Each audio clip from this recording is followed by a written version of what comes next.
Hai, selamat datang di channel Anita Rahmanchan. Dukung channelku ya, dengan cara subscribe, like, comment, and share sebanyak-banyaknya ya.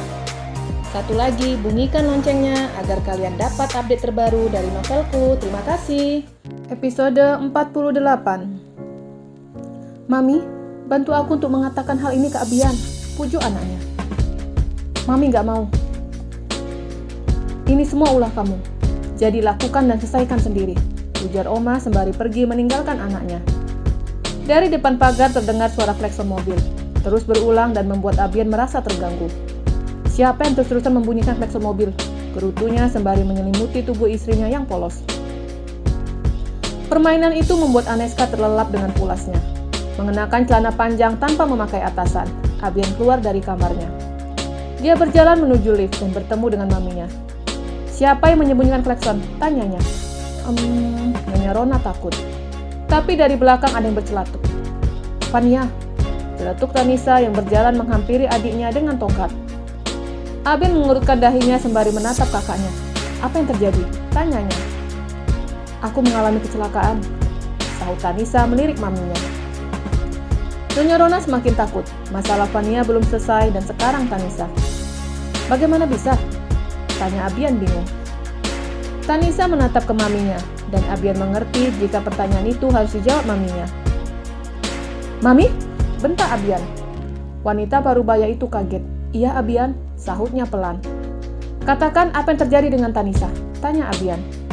Nyonya Rona tidak bisa berkata-kata, hanya bisa menundukkan kepalanya. Sedangkan dari luar masih terdengar suara klakson yang tentunya membuat Abian terganggu. Cepat, katakan kepadaku, bentak Abian. Rem mobilku blong, ujar Tanisa cepat. Apa? Blong? Serunya tidak percaya. Bagaimana bisa blong? Di sini ada montir yang selalu mengecek semua kendaraan.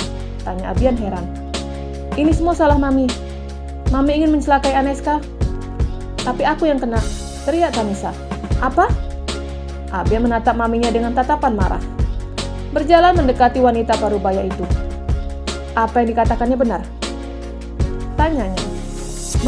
Maaf Abian, Mami hilaf, ujarnya bersimpu di kaki anaknya. Tapi kenapa? Minta Abian lagi. Nyonya Rona hanya bisa menangis. Abian mencekik leher maminya, tapi ada suara yang berteriak. Stop sayang, teriak Aneska dan menghampiri suaminya. Lepaskan sayang, jangan jadi pembunuh. Dia orang tua kamu.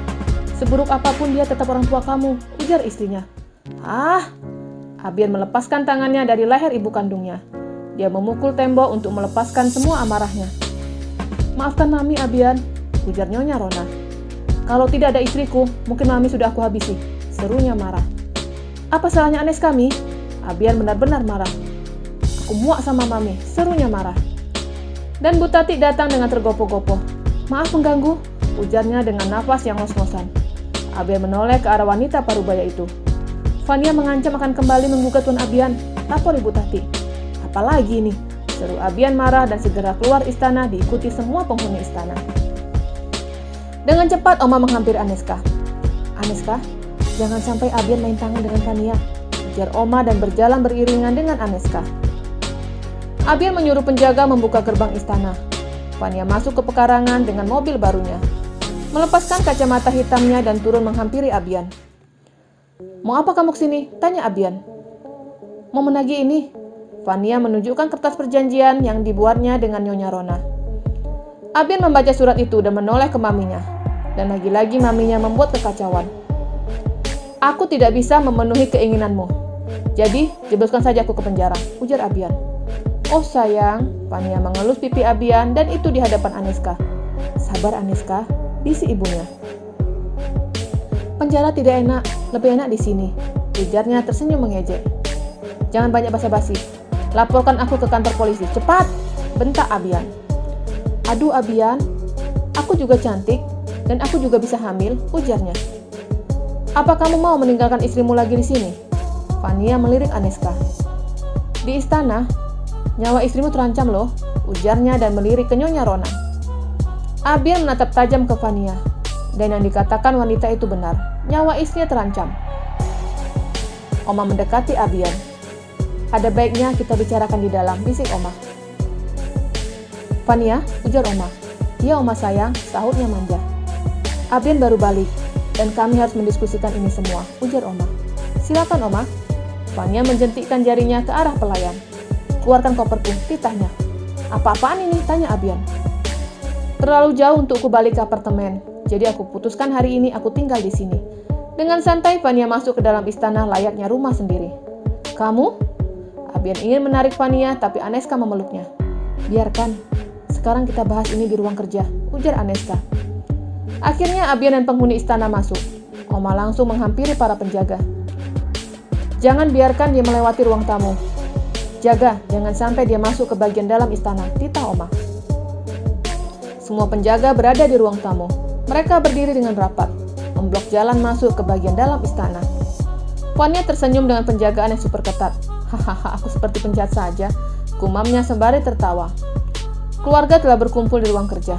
Mami, jelaskan padaku, teriak Abian. Oma dan yang lainnya menatap ke arah Nyonya Rona. Mami hanya ingin membebaskan kamu, tidak memikirkan isi yang lainnya. Menurut Mami yang terpenting kamu bebas, jelas Nyonya Rona. Sekarang pikirkan solusinya, ujar Abian. Mami tidak tahu, ujarnya bingung. Kita serahkan saja 25% kekayaan Basam untuknya, timpal Ilah.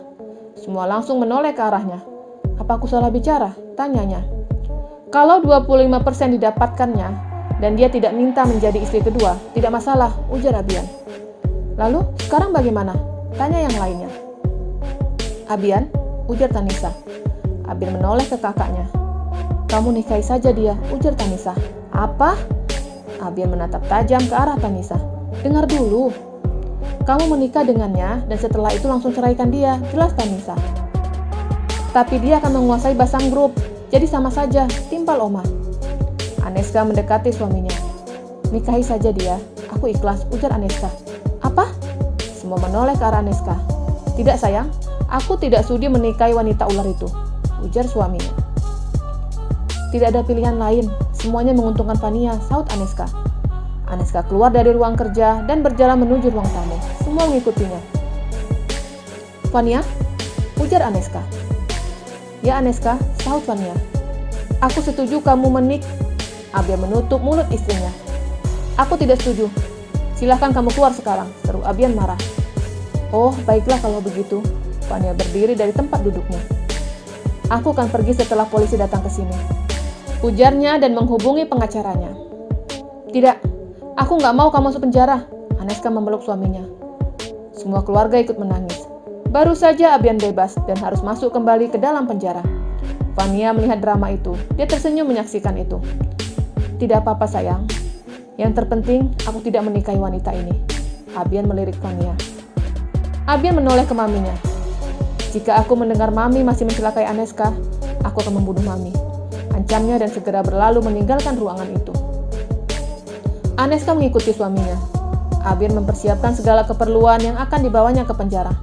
Jangan sayang, Aneska terus menangis.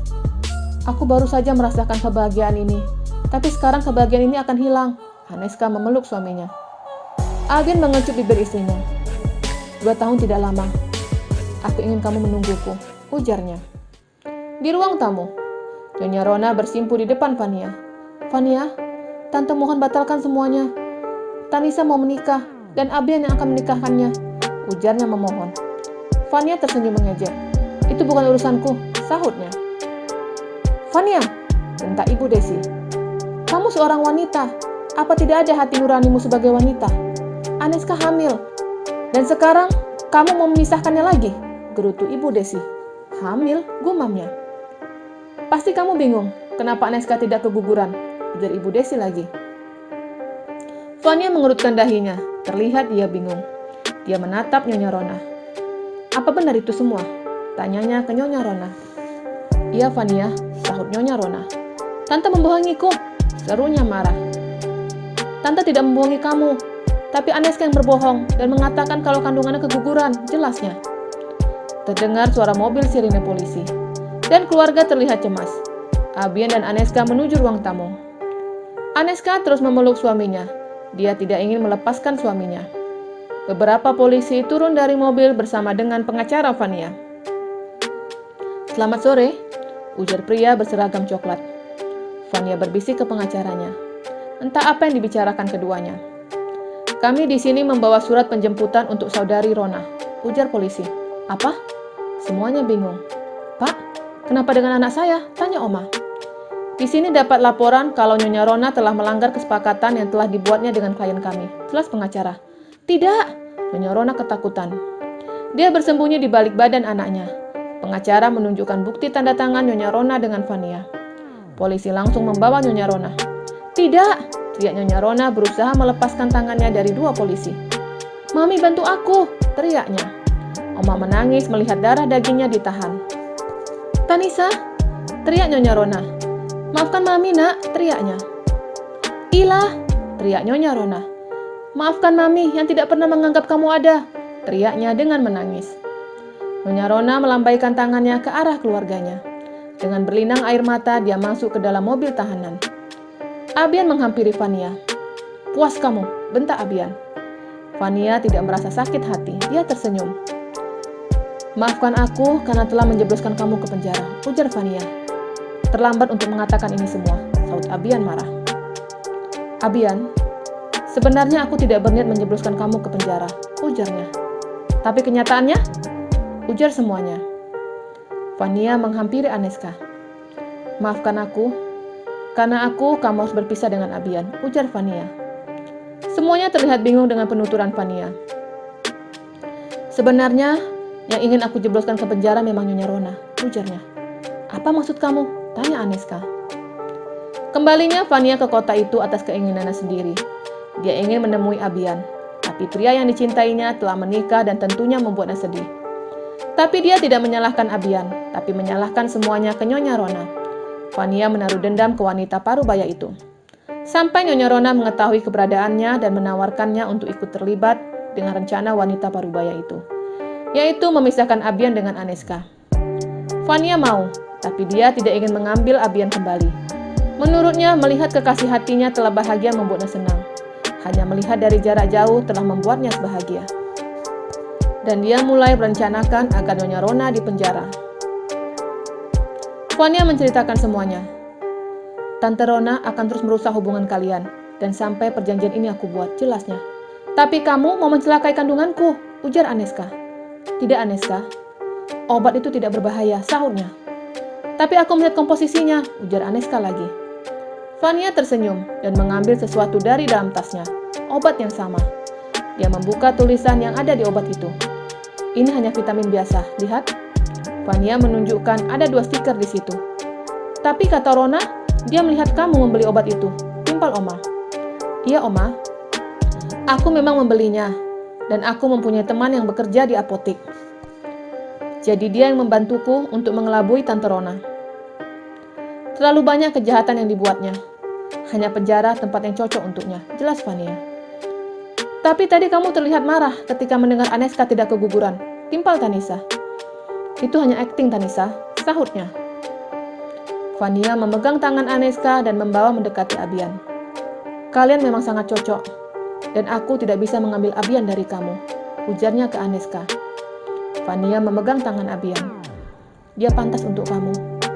Aneska benar-benar mencintai kamu, ujarnya sedih. Maafkan atas kehebohan yang telah aku buat. Vania menyatukan tangan Abian dan Aneska. Selamat tinggal semuanya. Dia melambaikan tangannya, membawa kopernya dan pergi menggunakan mobilnya. Bersambung.